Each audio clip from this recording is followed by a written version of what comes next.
Bom, vamos lá. Boa noite a todos. Boa noite, Aline. Acho que a Aline, não estou vendo o rostinho, então não estou assimilando muito bem quem é. Mas glória a Deus pela vida de cada um aqui. E seguindo, então, com a partilha, esse é o último dessa série online. O próximo vai ser presencial, né? Que legal. E a gente está nesse tema Siga o Mestre.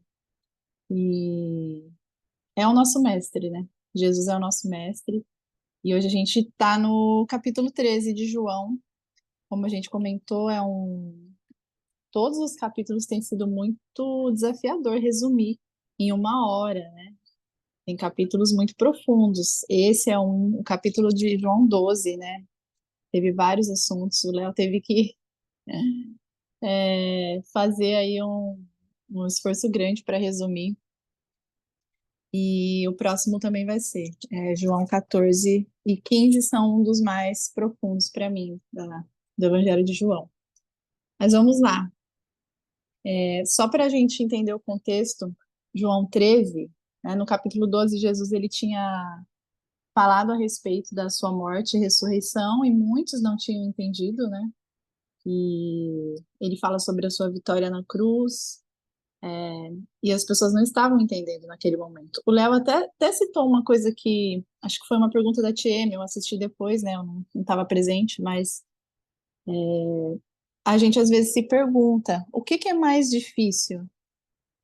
Entender o que Jesus falava naquele momento, que era novo para eles, ou agora, né, que a gente tem toda a revelação aí escrita. E sempre vai ser difícil, porque se a gente olhar com os olhos humanos, nós vamos ter muita dificuldade.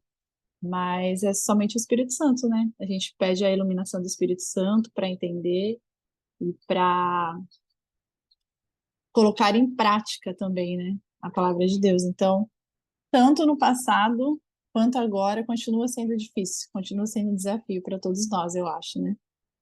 E Jesus, ele então começa aí a preparar o coração dos discípulos, porque agora é chegada a hora dele. Se vocês lembram que a gente tem estudado João, ele sempre falava, ainda não é chegada a minha hora, né? Lembra que ele falava? Não é chegada a minha hora, não é chegada a minha hora. Mas nesse capítulo ele fala, é chegada a minha hora. Então vamos lá, o contexto é esse. Jesus ele vem trazendo os seus discípulos, né, os mais íntimos para perto e para prepará-los para a hora então que é o ápice aí da história da redenção, que é a morte dele na cruz. Capítulo 13 de João. A gente vai ler aí praticamente ele todo. Quem está com a Bíblia, segue comigo. Eu estou lendo uma versão que é a revista e atualizada, tá? Então, se alguém estiver lendo e o versículo tiver uma percepção um pouco melhor, pode levantar a mãozinha aí e dar a sua contribuição. João 13, versículo 1. Ora, antes da festa da Páscoa, sabendo Jesus que era chegada a sua hora de passar deste mundo para o Pai, tendo amado os seus que estavam no mundo, amou-os até o fim. Para por aí que o versículo 1 já tem muita coisa, né? Eu comecei a ler e eu falei, nossa, já abre a nossa mente já. Lívia, diminui um pouquinho, filho. Então, Jesus aí, esse episódio do João 13, ele é relatado em todos os evangelhos, só que de maneira diferente, né? O Evangelho de João é que dá detalhes, assim, sobre essa cerimônia, que é muito conhecida, que é a cerimônia lava-pés, né? E o versículo 1 já fala, era chegada a festa da Páscoa, onde nós temos estudado, é uma festa muito importante, sempre foi muito importante para os judeus, para nós também como cristãos, mas lá, especificamente em Jerusalém, né, até hoje as pessoas saem do mundo todo e vão para lá nessa época, era um costume, e vão para fazer a Páscoa, lembrar, né, daquela época lembrava-se de tudo que Deus fez no deserto, e matavam o cordeiro, enfim, só que agora o cordeiro realmente, né, Cristo veio para morrer de uma vez por todas. Então ele fala: é chegada a hora de passar deste mundo para o Pai. E antes ele falava: não é chegada a minha hora, agora ele já deixa explícito que estava chegando o seu momento. E algo que eu acho nesse versículo, né, já se aprofunda muito. Ele fala: tendo amado os seus que estavam no mundo, amou-os até o fim. João, ele enfatizou muito o amor do mestre, já que a gente está falando sobre siga o mestre, pelos discípulos. Tem até uma frase que eu ouvi uma vez, que fala que nós temos, quando nós formos escolher nossas amizades, nós devemos ter o padrão que Cristo teve. Ele falava com a galera, né, com a multidão, ele ele tinha ali os mais chegados e ele tinha os discípulos. E dentre os discípulos, ele ainda tinha 3 discípulos ali que eram ponta firme, que estavam com ele para tudo, né? Então, nesse momento, Jesus ele decidiu ficar com os seus discípulos e amou-os até o fim, até a sua morte de cruz. E João ele enfatiza muito isso, o amor de Jesus pelos discípulos, mas Jesus ele não amava só de boca, né? Ele demonstrava, era um amor prático. E aí vem a cerimônia lava-pés. E a gente vai continuar lendo aí até o 11. Versículo 2. Durante a ceia, né, a última ceia e famosa, né? Tem até pinturas, né, que exemplificam esse momento. Durante a ceia, tendo já o diabo posto no coração de Judas Iscariotes, filho de Simão, que traísse a Jesus, sabendo este que o Pai confiara às suas mãos e que ele viera de Deus e voltava para Deus, Jesus levantou-se da ceia, tirou a vestimenta de cima e, tomando uma toalha, cingiu-se com ela. Levantou-se da ceia, cingiu, tirou a vestimenta de cima e, tomando uma toalha, cingiu-se com ela. 5.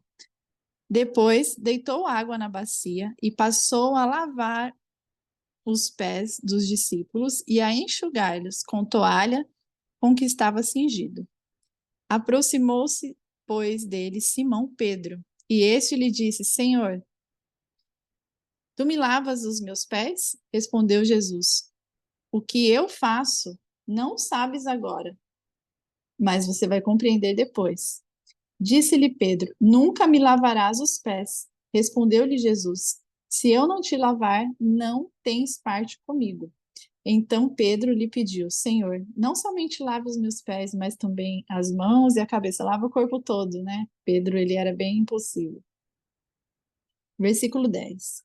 Declarou-lhe Jesus: quem já se banhou não necessita de lavar senão os pés. Quanto ao mais, está todo limpo. Ora, vós estáis limpos, mas não todos.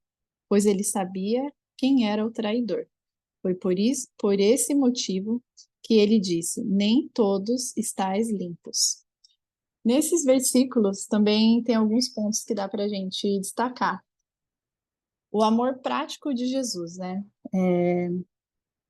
Jesus lava os pés dos discípulos, como eu disse, é uma cena aí icônica, né? Todo mundo conhece, mesmo quem não é cristão. E era uma tarefa, para nós hoje, a gente vê até em casamentos, né? Essa cena, né, que mostra que o noivo vai servir a noiva o noivo, enfim. Mas naquela época tinha um sentido muito profundo, porque Jesus, que era o mestre, né? Lavar os pés dos discípulos, ele ocupou ali o lugar mais humilhante que poderia haver. Era costume, né, nas casas, porque eles andavam muito a pé e eles usavam sandálias, né? Não tinha meia, tênis, bota, como a gente que protege os pés hoje. Então, os pés viviam sujos, de poeira. E quando você chegava na casa de alguém que tinha posses, essa pessoa pedia para que o escravo, né? Escravo não é negro, tá, gente? O escravo, era o servo ali da família. Uma pessoa que tinha uma menor posição, né? E essa pessoa lavava os pés de quem chegava. Ou seja, era um serviço, o menor serviço que poderia haver naquela época. E Jesus fez isso, lavou os pés dos discípulos, né? E ele até fala: se eu não fizer isso, vocês não vão ter parte comigo, porque Pedro fala, né? Pedro impulsivo, não, o Senhor não vai lavar os meus pés, não. Mas ele fala: se eu não lavar os seus pés, você não vai ter parte comigo. Então me lava logo por inteiro, né? E outra coisa interessante que ele fala: agora você não compreende, mas você vai compreender. Por quê? Quando Jesus diz isso, ele está falando sobre uma purificação de alma. Aquilo ali não é somente uma cerimônia de lavar pés, não é isso. Ele estava realmente mostrando na prática um ensinamento de como os discípulos deveriam agir dali por diante. Tanto é que ele fala: vocês já estão limpos, mas nem todos. Porque ele conhecia o coração de Judas, né? Ele já sabia as intenções de Judas, e algo para a gente pensar. Judas também teve os pés lavados por Jesus. Judas esteve nessa cerimônia. E aí eu fico imaginando, nesses versículos, 11 versículos, como que a gente já pode aprender, né, sobre o amor prático, o amor na prática, que Jesus demonstrou ali, e, a questão de Judas estar ali. Jesus sabia das intenções dele e Jesus o amou até o fim. Aí a gente pode pensar: poxa, mas ele foi falso? Não, gente. Falsidade é pecado. Jesus não pecou. Ele realmente amou Judas até o fim. E quantas vezes alguém pisa ali no nosso calo e a gente já quer dar o troco, né? Então, esse capítulo nos ensina muito. Por isso que a gente tem que ter cuidado quando a gente fala: poxa, o que Jesus faria? Porque nem sempre nós vamos agir como Jesus agiu, gente. Nem sempre, sabe? Tem um livro que ficou muito famoso, né, no meio cristão, Em Seus Passos, o que Jesus faria. Mas às vezes é complicado a gente pensar dessa forma. Poxa, como você deve agir? Ah, pensa como Jesus faria no seu lugar.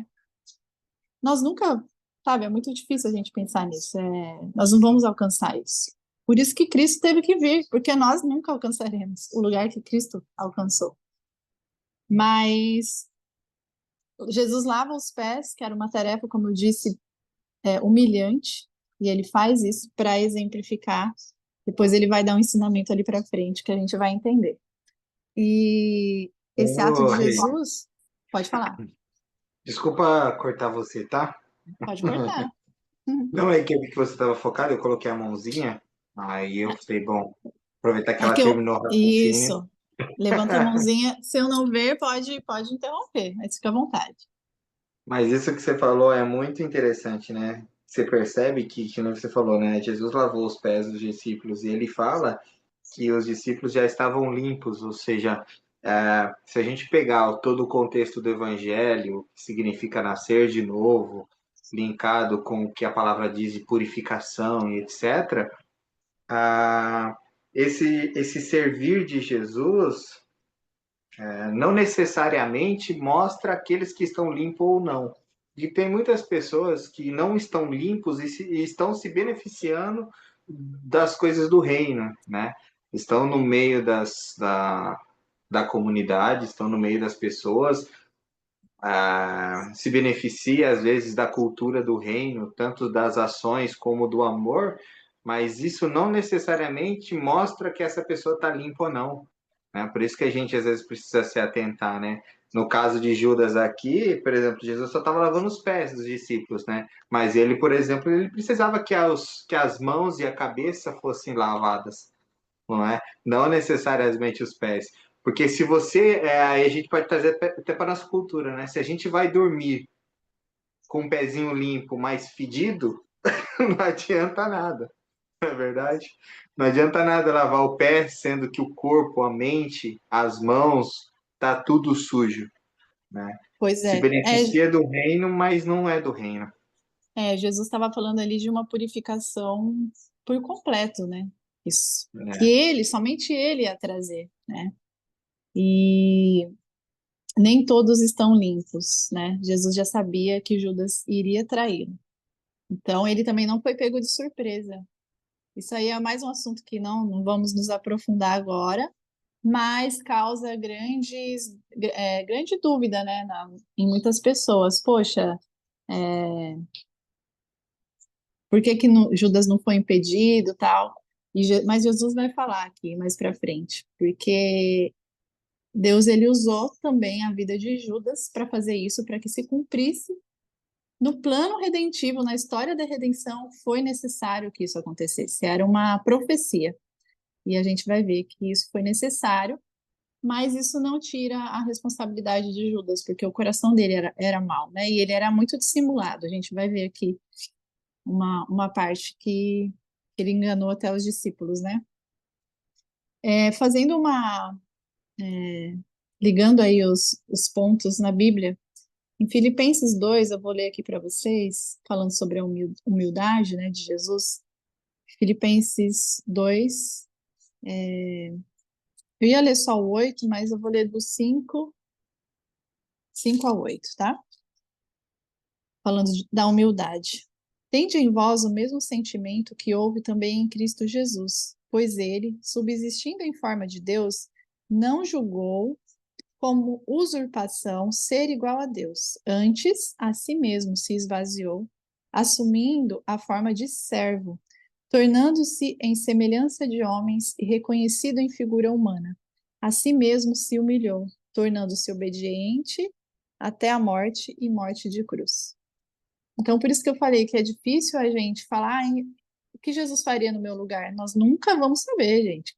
Quer dizer, tem a Bíblia, né, para gente ter uma noção, mas é difícil a gente se colocar nesse lugar de Jesus, o que Jesus faria, porque ele morreu por nós, né? Ele, sendo Deus, tomou a forma de servo, morreu a morte mais humilhante que alguém poderia ter morrido.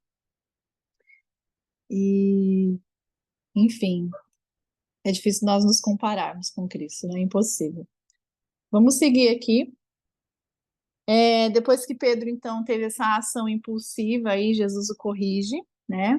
E, e fala sobre nem todos estarem limpos.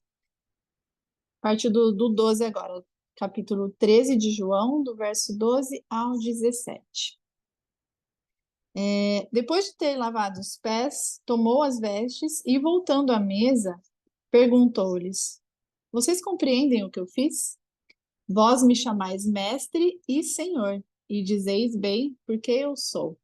Ora, se eu, sendo Senhor e Mestre, vos lavei os pés, também vós deveis lavar os pés uns dos outros.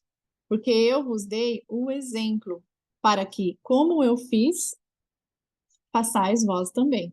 Em verdade vos digo que o servo não é maior que o seu senhor, nem o enviado maior do que aquele que o enviou. Ora, se sabeis essas coisas, bem-aventurados sois se as praticardes.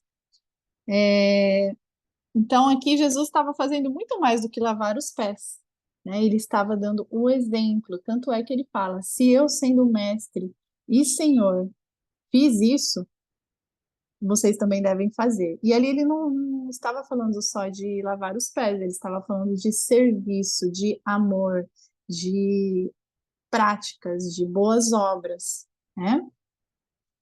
E no versículo 16, em verdade, a gente aprende que quando a gente ouve em verdade, ele está falando uma coisa muito séria, né? Que é tipo um mandamento mesmo. Em verdade vos digo que o servo, né? Como que funciona o reino de Deus? O servo não é maior que o seu senhor.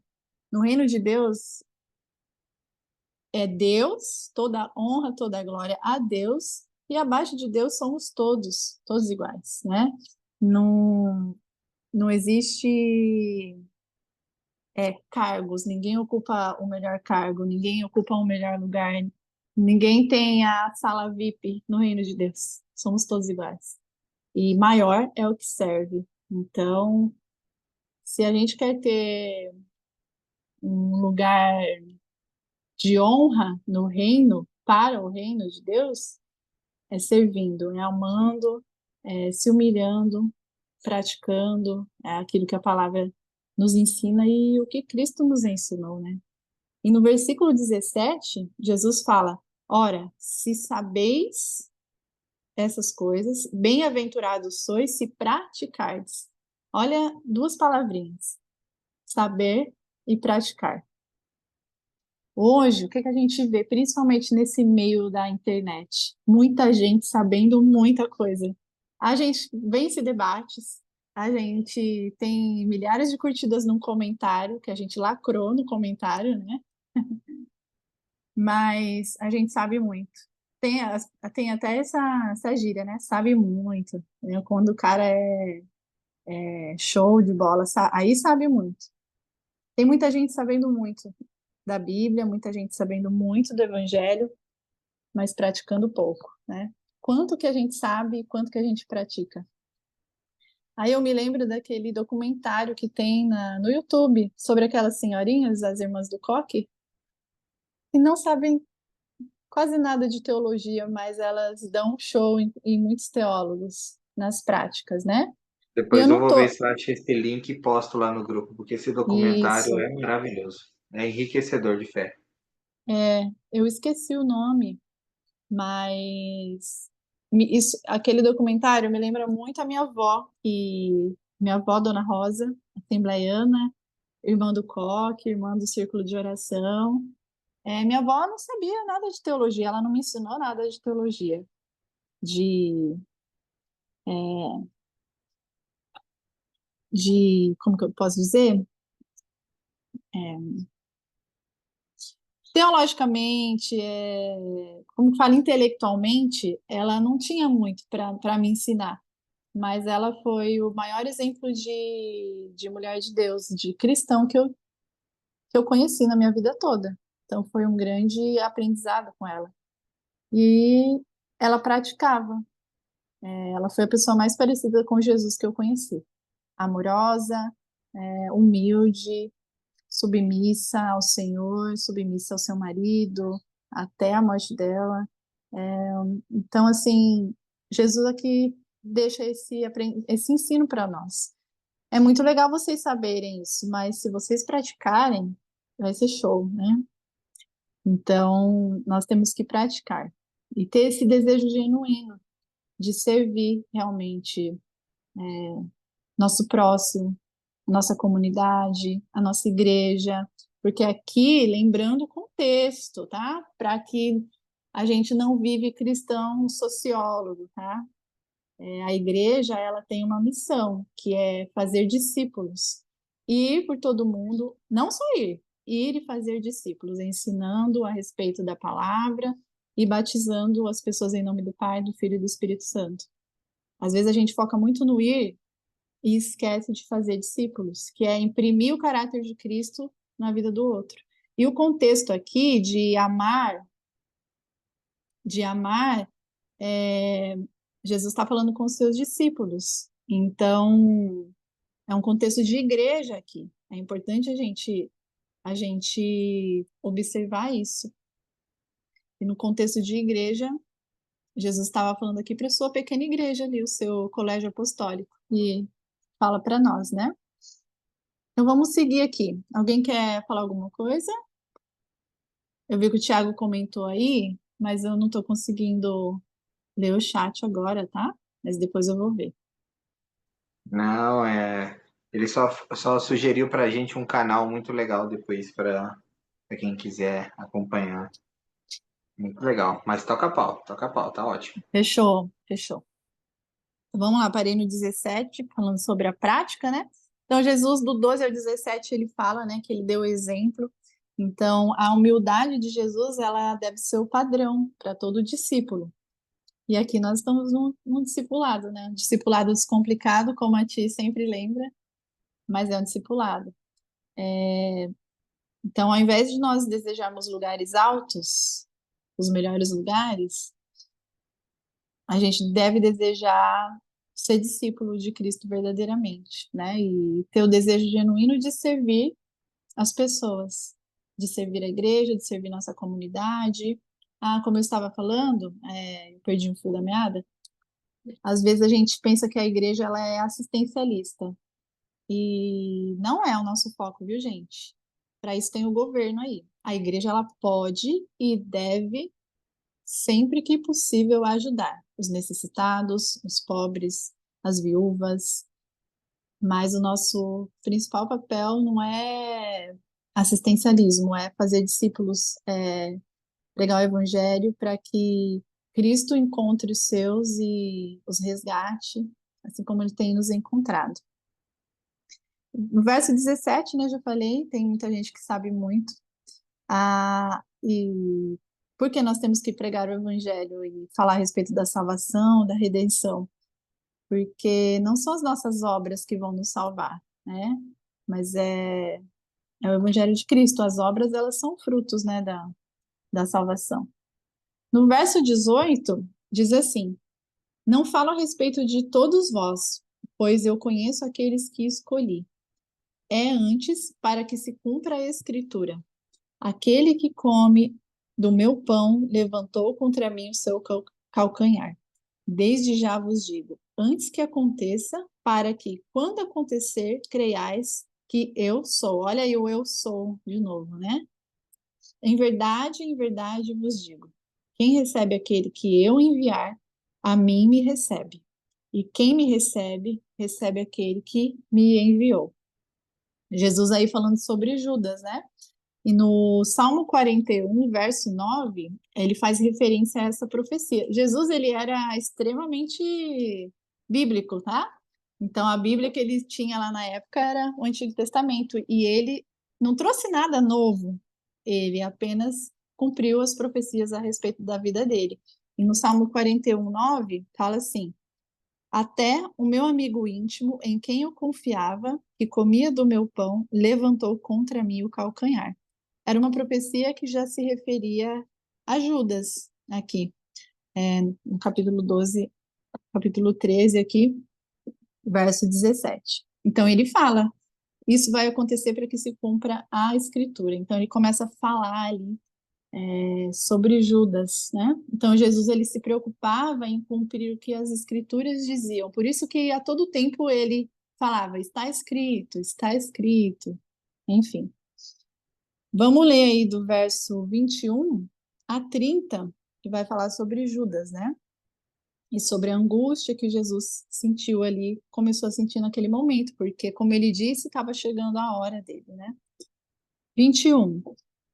Ditas essas coisas, angustiou-se Jesus em seu espírito e afirmou: em verdade vos digo que um dentre vós me trairá. Então os discípulos olharam uns para os outros, sem saber a quem ele se referia. Ora, ali estava conchegado a Jesus um dos seus discípulos, aquele a quem ele amava. A esse fez Simão Pedro sinal, dizendo: Pergunta a quem ele se refere.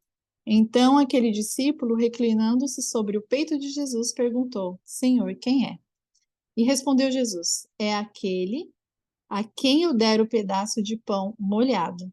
Tomou, pois, um pedaço de pão e, tendo molhado, deu a Judas, filho de Simão Iscariotes. E após o bocado, imediatamente entrou nele Satanás. Então disse Jesus: O que pretendes fazer, faze-o depressa. Nenhum, porém, dos que estavam à mesa percebeu a que fim lhe dissera isso.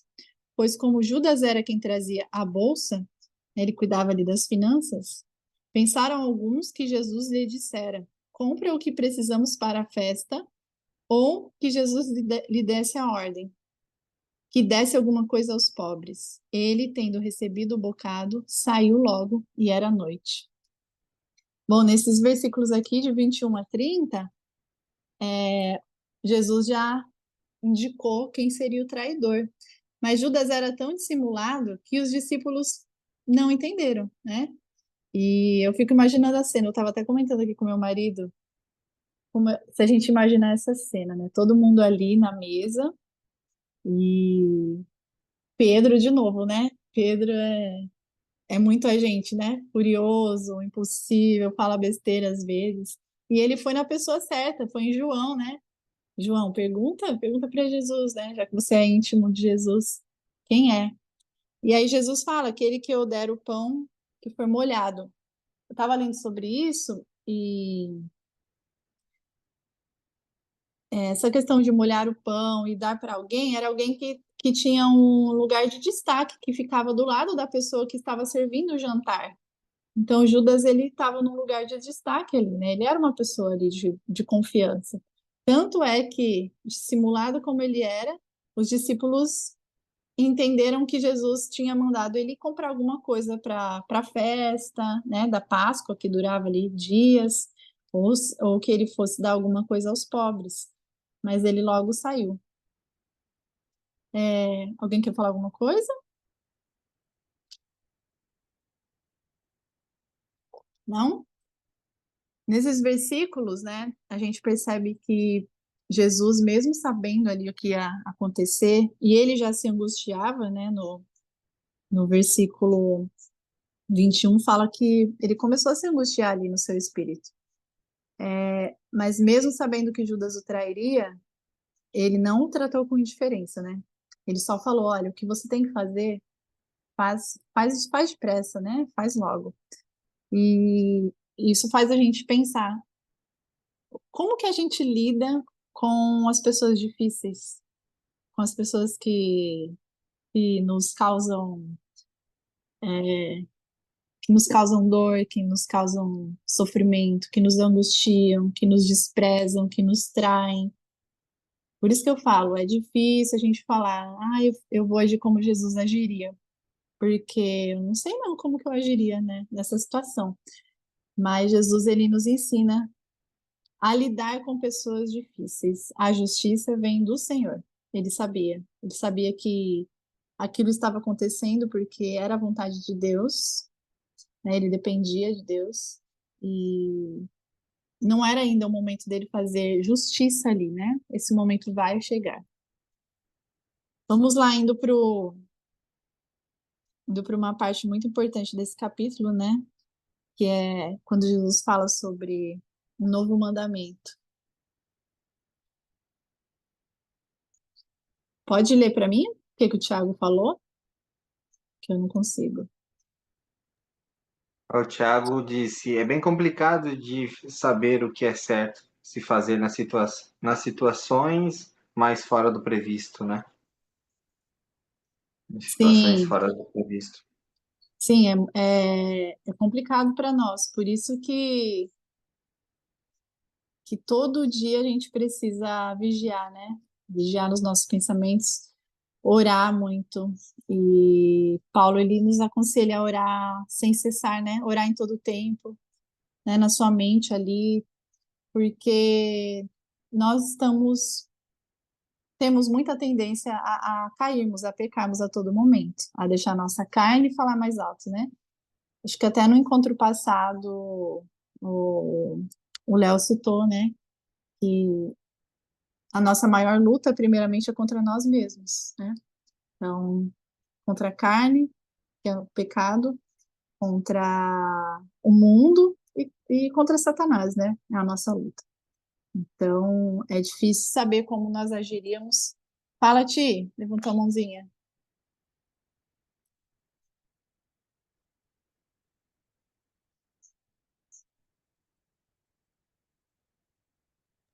Problemas técnicos para O Ti meu? aí. Deu errado aqui o negócio. É porque eu levanto a mão no computador e ligo o microfone daqui. Mas o que que acontece? Você estava falando e eu lembrei de um post que alguém que eu vi, sabe, nas redes sociais de alguém falando a respeito disso, né? Que tipo assim, às vezes a gente tem todo o direito de estar com as pedras na mão, de apontar, de querer fazer justiça. Às vezes a gente não está errado nas nossas, né, no que acontece. Por exemplo, Jesus não estaria errado em falar, pô, né, Judas me traiu, tal. Mas o fato é que, da mesma forma que a gente precisa de misericórdia, às vezes a gente precisa agir também com misericórdia, né? E eu acho que isso nos falta quando é sobre a gente. Quando alguma injustiça acontece com outra pessoa, a gente fala, pô, mas você precisa perdoar, pô, mas você precisa ser mais como Jesus. Mas quando é com a gente, a gente é a primeira a pegar, não é uma pedra, é um tijolo, entendeu? Para atacar na cabeça de um. E a gente se Exato. esquece de exercer misericórdia. E a gente precisa de misericórdia também. Então, tem um versículo, né, que fala sobre isso, de a gente não ser extremamente justo, né, mas para a gente praticar a misericórdia, alguma coisa assim. Eu não lembro de certo. Então, eu acho que falta, em lugar de Jesus, com toda certeza, pelo menos a gente ia deixar esparecer alguma reação. Eu acho que Jesus ali, ele deixou o exemplo perfeito, porque ele sabia que a gente não ia conseguir ser perfeito nisso, né? Então, ele já colocou o padrão dele lá no alto para falar: ó, sozinho, sem mim, vocês não vão conseguir, né? Porque, de fato, é bem doloroso, bem doído, né? Muito, muito mesmo. Fala, Tiago. Ricardo, Tiago. Então, sobre o que a Tia me falou, é que eu acho que é assim, né? Às vezes a gente se sente muito. A gente é cristão, a gente tenta fazer tudo ali do jeito certinho, do jeito que vai agradar a Deus. Então a gente já se esforça muito, a gente tem aquele senso de, querendo ou não, que é natural, tipo, eu tô fazendo tudo certo. Então, quando a pessoa vem atacar a gente se sente muito injustiçado, porque a gente se esforça muito para andar certinho, fazer as Sim, coisas corretamente. Então a gente acaba esquecendo que a gente é mal, né? E assim, a gente quer sim. sempre pensar que a gente é bom. Nosso cérebro sempre vai ficar pensando que a gente é bom, que a gente merece, que a gente não merece injustiça, não sei o quê. Mas não é bem assim, né? Não, É nós complicado, mas a somos. gente esquece, tem preguiça de pensar, de lembrar que a gente é mal, que a gente não é bonzinho, não. Bom é Deus. Amém, é isso E, mesmo. A e, gente, a gente e é muito é, autorreferente, né? Pensa que é tudo sobre nós. Não é sobre nós, né? Essa é a verdade. eu acho legal que, inclusive, a própria corrupção dos dias de hoje tem facilitado isso que o Ricardo acabou falando. É porque a gente vê muito hoje nas igrejas a ideia de que você é o filho amado de Deus, você é precioso, você não pode abraçar qualquer outra coisa a não ser a grandeza de Deus. E querendo ou não, não que nós não sejamos amados por Deus, não que só que o padrão de Deus para nos amar não é a nossa perfeição. Deus não nos ama por sermos perfeitos. Deus nos ama porque ele escolheu nos amar. Simples Uhum. assim. Nós não somos dignos de amor. Nós não somos dignos do amor de Deus, mas Deus escolheu nos amar. Mas eu acho isso muito legal, mas só que você vê que a corrupção já afeta, inclusive, muitas teologias que, que de alguma maneira tentam mostrar que nós somos perfeitos e que agora, depois que nós nos convertemos, somos perfeitos e tal. E, enfim, eu acho que é. É, mas isso que o Tiago falou é verdade. Quando a gente ouve uma má teologia, um ensino errado da palavra, a gente acaba achando que existe algo bom em nós, né? Gente, eu não estou falando de nós somos, claro, nós temos que moldar o nosso caráter através do caráter, olhando para Cristo. Por isso que é para nós melhorarmos, sim. A igreja, ela faz um equilíbrio na terra, né? Porque nós temos que praticar boas obras, temos que ter uma vida santificada, isso exige esforço, e mas quem atua isso, essa diferença em nós é o Espírito Santo. Porque se você tira Deus da história, só vai sobrar o pior de nós, né? Vai sobrar caos. Tanto é que, não sei se alguém aqui já flertou com o ateísmo, né?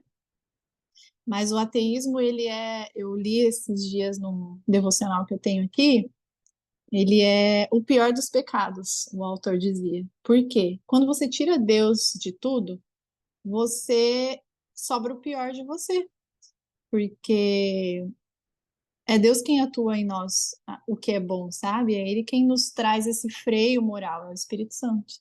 Então, mas daí isso é assunto para um outro dia, porque daí a gente tem, mas tem ateu que faz boas obras. Beleza, é a graça comum de Deus atuando na vida da pessoa. Mas isso que o Thiago falou é verdade. Todos os dias nós temos que nos lembrar quem nós somos. E Deus só nos ama dessa maneira por causa de Jesus, que tomou sobre si os nossos pecados. Porque lá em Romanos 5 fala que a ira de Deus estava sobre nós e ela só foi aplacada por causa do sacrifício de Jesus.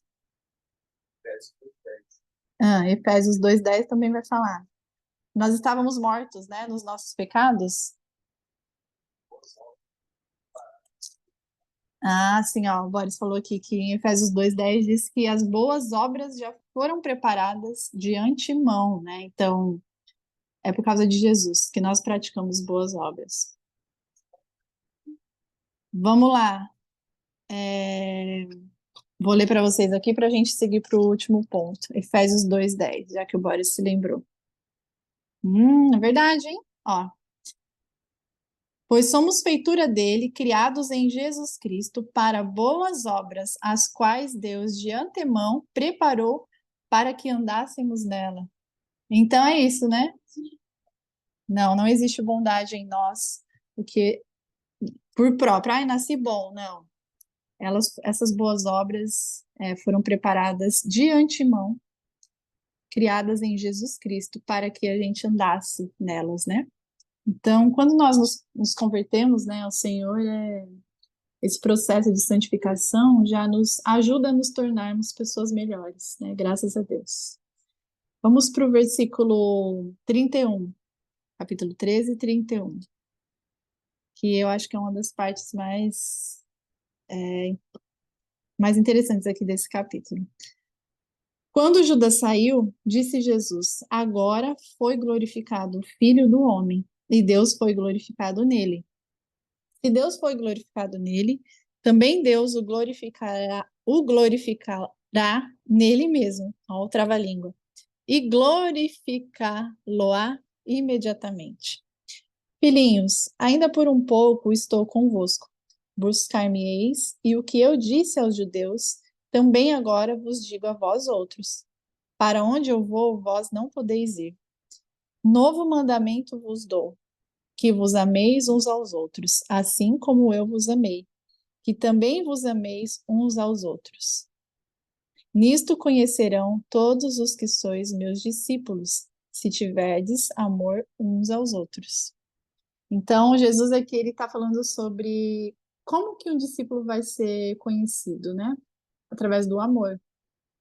Mas lembra que eu disse, aqui Jesus está falando para discípulos, tá? Ele não está falando num contexto geral. Porque aí vem a igreja assistencialista, a igreja progressista, que pensa que Jesus amou a prostituta, Jesus amou o fariseu, Jesus amou fulano, mas gente, aqui ele está falando com discípulos, tá? Essas pessoas nós devemos pregar o evangelho para que elas se arrependam dos seus pecados e se convertam ao Senhor Jesus. Aqui, nisto serão conhecidos a igreja, o discípulo de Cristo vai ser reconhecido pelo amor que eles têm uns para com os outros. Então, quando eu olho hoje para a internet e vejo cristão brigando com cristão, como que a gente quer trazer mais gente, né, para Cristo? Fica difícil, né? Aí a gente vê que não depende de nós mesmos, é a ação do Espírito Santo na vida da pessoa. Porque uma das coisas que a gente mais vê hoje em dia é briga no meio cristão. E isso é feio demais, né? Como que as pessoas estão nos reconhecendo? Eles esquecem disso aqui. A igreja vai ser reconhecida, o discípulo vai ser reconhecido pelo amor uns com os outros, como eu vos amei. Como que Jesus amou os discípulos aqui? Que ele, no versículo 1 já fala, amou-os até o fim, com humildade, com serviço, sabe? Então, a marca de um verdadeiro discípulo é esse amor genuíno, é o exemplo de Cristo, que ama e que corrige em amor sempre, né? Toma posição de servo, como Jesus tomou. Quando ele fala um novo mandamento vos dou, por que ele fala isso? Ali ele estava falando para judeus e para pessoas que cresceram ali tendo que aprender todos os mandamentos. E tem lá um mandamento, ama o teu próximo como a ti mesmo, né? Então ele fala, um novo mandamento vos dou. Por quê? O ama o teu próximo agora, ele fala, amais uns aos outros, e não é mais como a ti mesmo, é como eu vos amei. Olha como que Jesus sobe o padrão, né? Ama o teu próximo como a ti mesmo. ficou, ficou fácil. Agora é amai-vos uns aos outros como eu vos amei. Agora o exemplo é Cristo. Então, esse novo mandamento, ele sobe a régua ali, né? Quando a gente vê as pessoas falando, ai, Antigo Testamento era mais difícil. Eu não concordo, porque Jesus veio para subir o sarrafo ali, para a gente alcançar algo ali que tem algo muito nobre nisso, né? É, ama o teu próximo, amai-vos uns aos outros como eu vos amei, né? Como eu mostrei, como eu pratiquei. Então, o amor cristão, ele deve seguir esse padrão de Cristo, sacrificial, de vida, é, de expressão, de prática, de compaixão, uma vida que é expressa ali em comunidade. E a gente vê que essa vida em comunidade é muito importante, agora trazendo para a igreja, por que que nós precisamos fazer parte de uma comunidade? Porque é ali que a gente vai aprender a expressar esse amor e sair das quatro paredes e ir para o mundo, né? Lá em Atos, né, no começo da história da igreja, eles eram reconhecidos como a partir do pão, na comunhão, eles tinham uma vida em comum.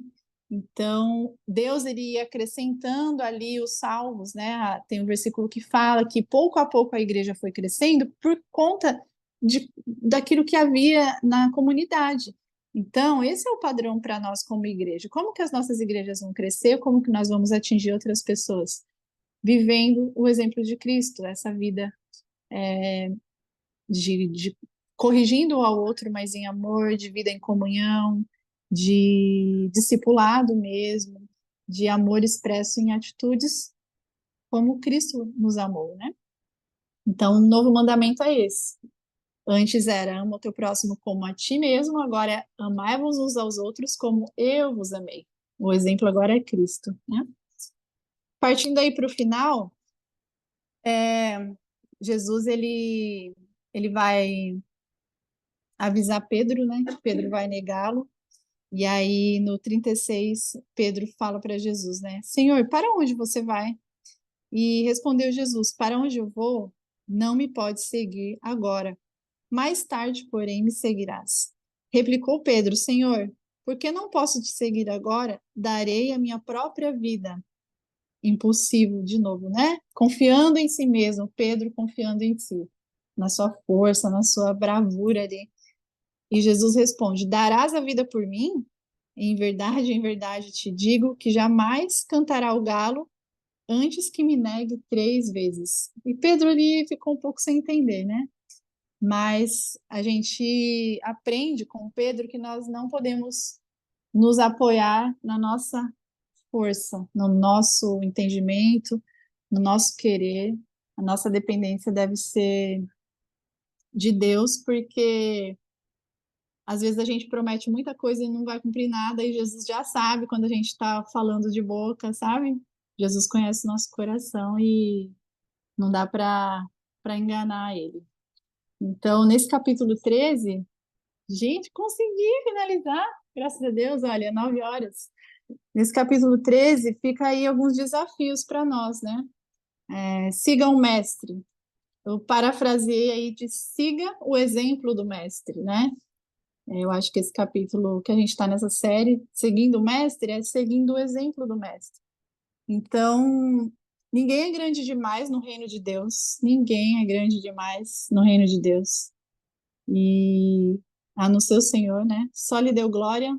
Um dos 5 solas da Reforma Protestante é que toda a honra e toda a glória é ao Senhor. E saber lidar com decepções, né? Jesus deu grande exemplo ali, amando Judas até o fim, até o momento que ele falou: Olha, agora você vai fazer aquilo que você foi chamado para fazer. Você vai cumprir o que diz a profecia. Mas ele nunca se opôs a Judas, ele, sabe? Então, saber lidar com decepções é muito importante. E que tipo de amor a gente ama as pessoas, né? Servir, amar, perdoar. Esse capítulo 13, ele fala sobre isso. Jesus demonstrou Jesus serviu, né? Sendo Deus, ele não usurpou ser maior, ele serviu, ele perdoou e ele amou os seus servos até o fim. Então a gente deve orar, né, para que o Espírito Santo de Deus ele imprima em nós o caráter de Cristo dia após dia. E como a gente vai fazer isso? Ficando mais próximo de Deus. Como a gente faz isso? Lendo as Escrituras, orando, tendo comunhão, né? Tendo conversas com pessoas mais experientes que nós, sendo humildes, abrindo mão de crenças que a gente tinha e que estavam erradas. Gente, olha, nesses últimos anos, esses últimos 4 anos da minha vida, depois de 23 anos de crente, eu já falava o crentez de trás para frente, né? Mas eu tive que colocar abaixo muitas crenças que eu tinha errado acerca da palavra de Deus. E muito meu coração, eu colocava o meu coração em tudo, mas o meu coração me enganou muitas vezes, até mesmo dentro da igreja. Então a gente tem que pedir para Deus tirar a venda dos nossos olhos e nos ensinar aquilo que é a vontade dele para nós, mesmo que doa. É difícil abrir mão do nosso conhecimento muitas vezes, da nossa experiência, mas seguir o mestre na sua humildade, abaixando a cabeça quando temos que abaixar e buscando dar o nosso melhor. E o nosso melhor não é só na igreja, né? É o nosso melhor, sendo o melhor no seu trabalho, sendo o melhor na sua escola, sendo o melhor filho, sendo o melhor esposo, a melhor esposa, porque, como o Tiago falou, nós não somos tão bons assim, mas Cristo em nós, ele tem um versículo, Cristo em nós é a esperança da glória. A igreja, ela tem o dever, nós, discípulos de Cristo, temos o dever de sermos bons, não porque nós somos bons, mas porque Deus merece filhos bons. Deus merece nossa disciplina, Deus merece uma vida que honre e que glorifique a Ele. E é isso, encerro por aqui. Podem ficar à vontade.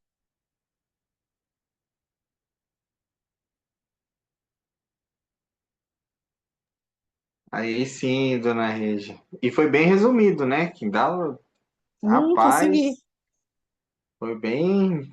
Tem muita coisa profunda ali, o que Jesus disse. Se a gente fosse olhar todos os detalhes, a gente perceberia que, por mais que era um momento difícil, que ninguém estava entendendo nada, Jesus estava no controle da situação, né? Nem você Sempre. percebe quando ele responde para Judas, se você olhar o detalhe, ele não responde para Judas, ele responde para Satanás que se apossou em Judas. Vai, faça o que Hum. você tem que fazer logo. Como assim, aquela ideia, né, que algumas pessoas têm usado por aí, né? Não, porque o diabo é o principal inimigo de Deus, o que Deus estava perdido nessa situação, coitado, foi traído, foi tipo desenhando Jesus como um coitadinho, como se a religião fosse a causadora da morte de Jesus, e na realidade não. A Ele se entregou. religião, a religião foi o meio em que Deus usou para cumprir a sua vontade.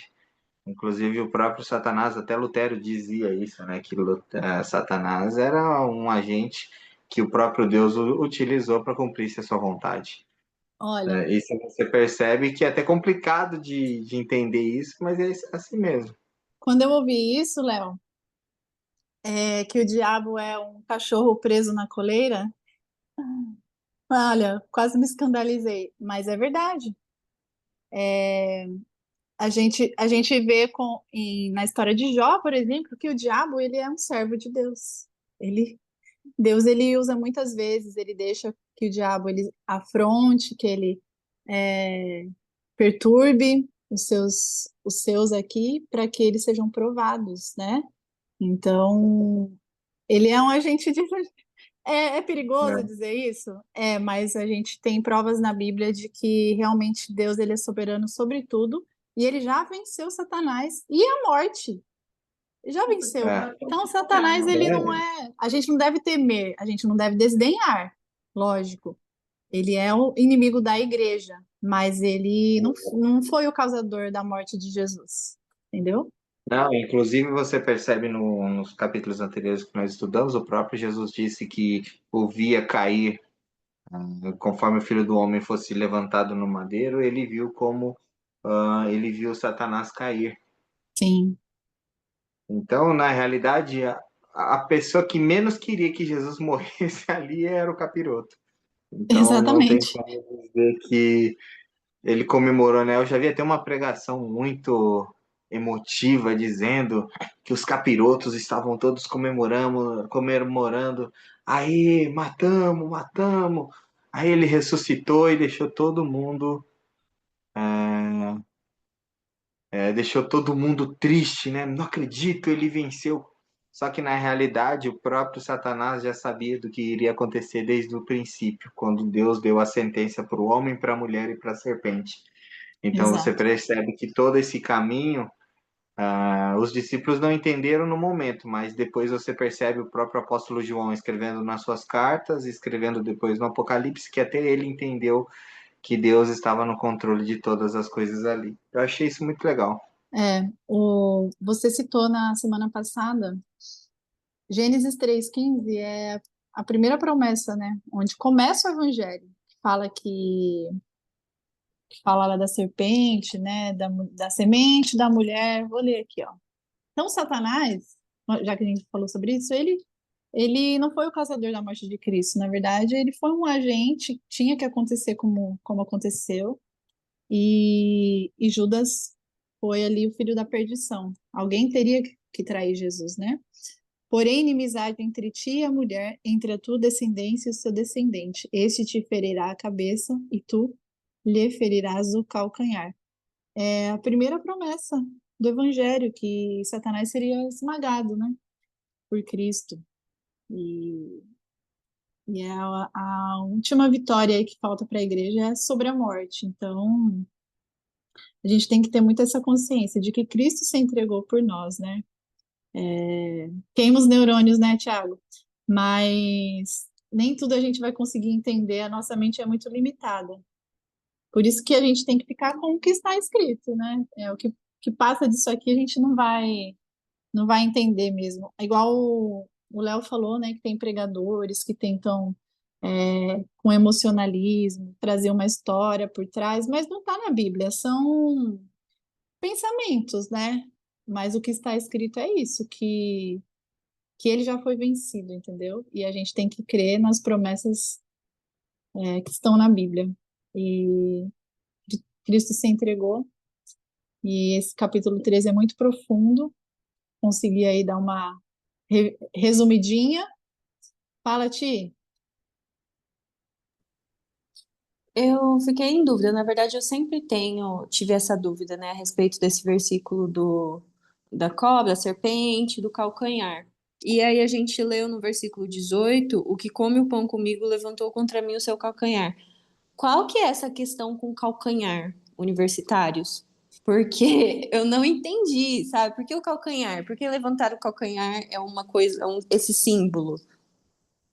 Quer falar, Léo? Não, pode falar, que eu quero que você fale, porque eu também não sei. Uma, uma coisa que eu aprendi quando eu fiz ETAD, hein? 20 anos atrás. Quando eu não sei, a resposta é mais rápida ainda. Não sei, é isso mesmo, a gente tem que falar. Não, na realidade, essa parte do calcanhar, quando o João faz o ponto, é que tem muita teoria em volta do calcanhar. Na realidade, não tem algo muito concreto. Mas existe no calcanhar um ponto, inclusive foi retratado pelos gregos. Vocês já ouviram falar daquele herói? Esqueci o nome do herói agora. Aquiles. Vocês já ouviram falar de Aquiles, né? Que era um retratado pelos gregos que quando feriu-lhe o calcanhar, ele morreu, né? Ali. Então existia naquela cultura grega de que a fraqueza do homem estava nos seus pés, não é? Então, hum, teorizando aqui o que João está querendo dizer nessa parte do calcanhar, é que essa tentativa de ferir a fraqueza, né? Ferir o ponto fraco do homem. E aí, talvez, eu posso até pesquisar melhor. Eu acho que eu tenho um livro que fala sobre isso. Eu já li sobre isso aí, da parte hebraica. Mas trazendo aqui para o grego, essa parte do calcanhar, eu não creio, inclusive, que João está usando a mesma relação lá de Gênesis, como se fosse É, uma profecia. Porque se fosse, provavelmente ele citaria como uma profecia. Mas não, eu acho que aqui ali a relação é da parte Salmo, grega, Salmo 41, é, ele tá. aqui você percebe que eu acho que tem mais a ver com a cultura grega da época, da parte de ferir o calcanhar como ponto fraco do homem, né? Tentar de todas as maneiras ferir o ponto fraco da parte humana de Deus, que era Jesus ali encarnado, É, porque né? foi Só que aí, Jesus que citou, né? É que a gente falou de sim, calcanhar, e aí eu li Gênesis 3,15 que fala de uma coisa, é, e aí mas Jesus cita a tem, profecia no Salmo 41, viu, Ti?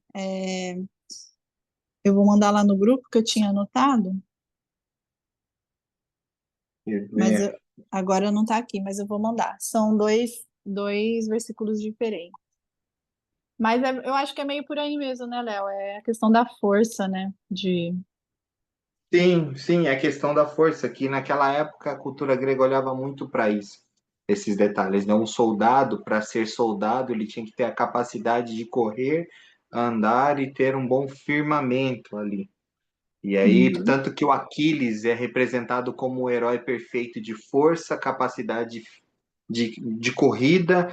Não, você pode perceber, por exemplo, em Aquiles, depois você percebe, ele é um herói que ele tem grande força, ele tem velocidade, ele tem muita destreza e confiança. Só que quando o seu ao calcanhar é atingido, ele perde a sua velocidade, ele perde a sua confiança, isso faz com que ele perca a força e morra.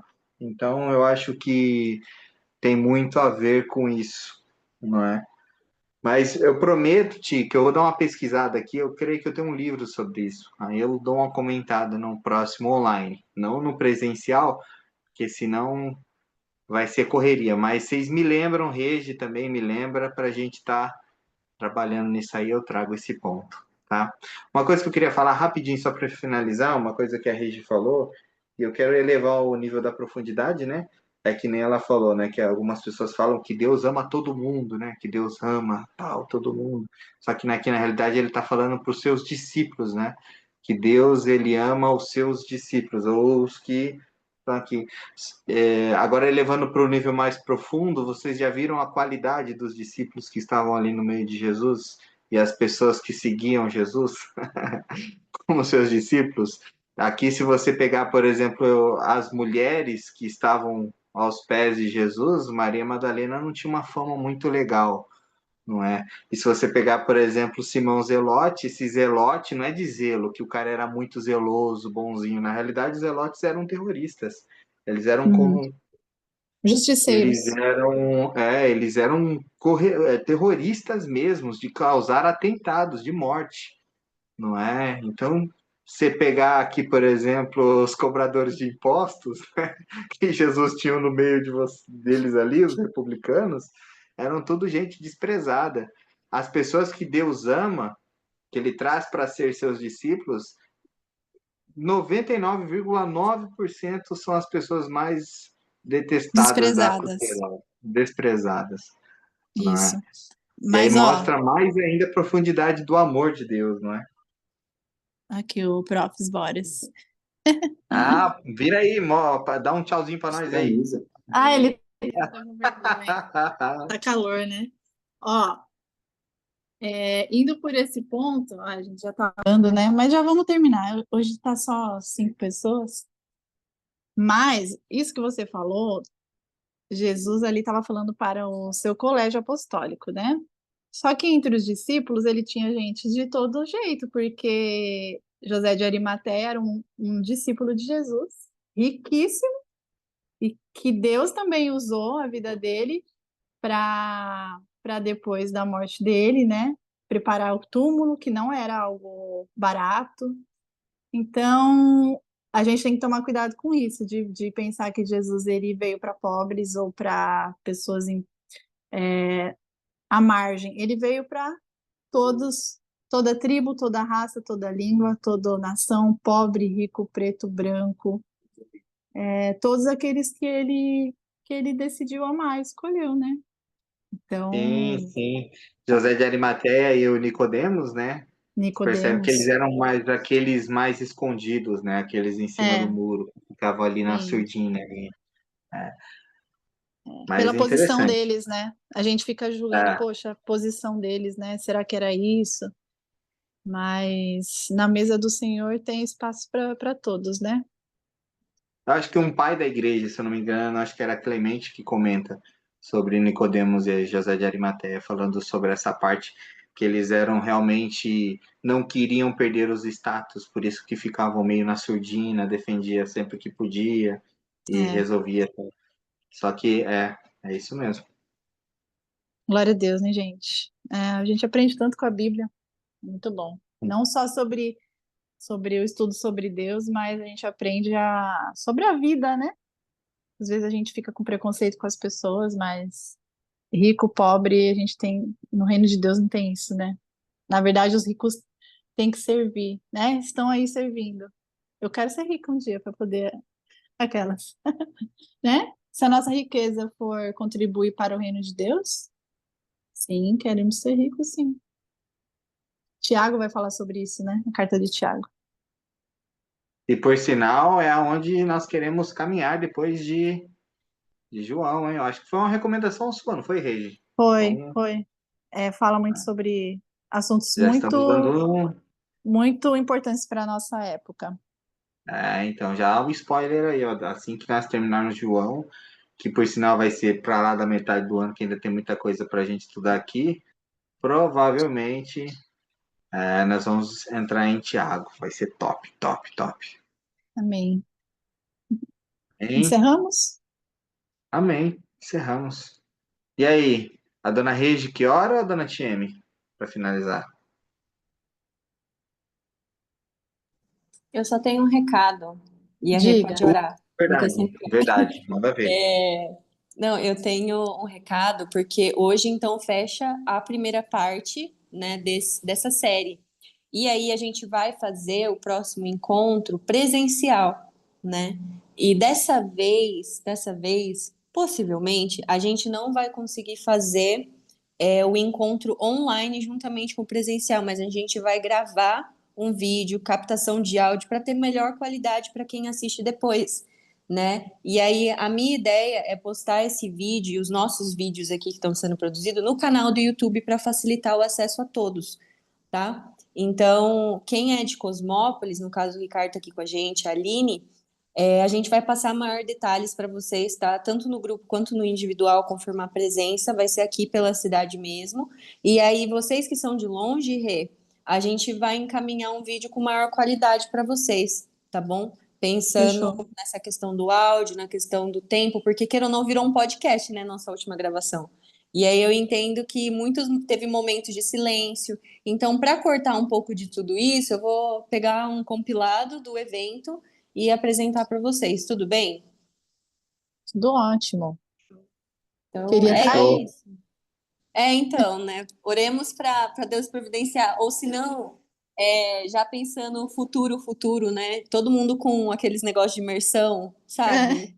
3D. É. Todo mundo no imersivo. Pô, eu Mas, gente, vi, acho que é eu vi isso. no TikTok o cara que fez uma igreja no GTA, cara. Eu fiquei muito. Ah, que Gente, legal. eu sigo ele, o Caraca, que pastor do GTA doideira! é sensacional. Ele tem obreiros, Léo. Ele tem obreiros que Eu evangelizam falei, dentro meu do Deus, GTA. cara. É muito louco, é muito louco. Depois eu vou mandar um vídeo do Ministério de Dança do GTA, tá? Ai, Meu Senhor. que legal. Muito bom esse vídeo. O povo é criativo demais, né? Muito legal.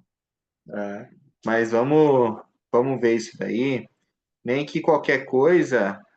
O problema também é a internet, porque dependendo do lugar, né, Tim? Eu acho que o maior empecilho é a internet, né? Ah, gente, mas Porque, vocês têm que se reunir mesmo. É tão bom estar junto. E é, quem sabe, eu tô querendo ir para aí em abril. Aí, quem sabe a gente consegue conciliar. Acho que vai ó, dar. Talvez dê, né? vamos tentar Vamos. conciliar isso sim. Nem que nós Vou... fazemos duas, sabe? Uma no dia certo mesmo, e no dia que você estiver aqui, a gente marca um culto, Sim. um encontro, alguma coisa para a gente Um ter uma comunhão aí. batismo. Aquela brincadeira. Ó, Por as que não, pessoas. né? Já vamos sonhar, já vamos sonhar. Ai, Mas é isso aí, brincadeira, gente. gente. Posso Essa orar? pura. Por favor. Então, vamos lá, então.